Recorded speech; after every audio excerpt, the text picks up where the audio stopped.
ating satellite animation itong mga makakapal na kaulapan sa silangan ng Central Luzon. Ito po ay dala ng shearline at ina-expect natin ngayong gabi yung shearline patuloy pa rin magdudulot ng mga pag-ulan mostly dito sa bahagi ng Aurora, Quezon, maging dito din sa Metro Manila, sa bahagi ng Rizal, Pampanga at dito din sa bahagi ng Bulacan. Mostly po mga light to moderate with at times heavy rains yung mga mararanasan natin ng mga pag-ulan, kaya pag-iingat para sa ating mga kababayan sa posibilidad ng mga pagbaha at pagguho ng lupa. Samantala, ang northeast monsoon o amihan naman ay patuloy pa rin nakakaapekto sa malaking bahagi ng northern Luzon. Magdadala pa rin po ito ng maulap na kalangitan at may mga possibility pa rin ng mga pag-ulan, lalong-lalo na dito sa area ng Cordillera Administrative Region, maging sa Cagayan Valley at nalalabing bahagi pa ng Central Luzon. At sa nalalabing bahagi naman po ng ating bansa, mostly dito pa sa ilang parte ng Southern Luzon, maging sa Visayas at Mindanao, posible pa rin po yung mga isolated o yung mga biglaang pag-ulan,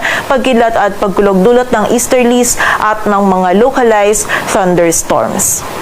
And kanina pong alas 3 yung low pressure area na minomonitor natin sa labas ng ating area of responsibility ay huling namataan sa laing 330 kilometers southwest ng Pag-asa Island sa May Kalayaan, Palawan. Ito po yung low pressure area na namataan natin kaninang 2 a.m. sa loob ng ating area of responsibility. And ngayon, nasa labas na po ito ng PAR. And mababa din yung chance nito na maging bagyo and hindi rin ito makakaapekto sa anumang bahagi ng ating bansa.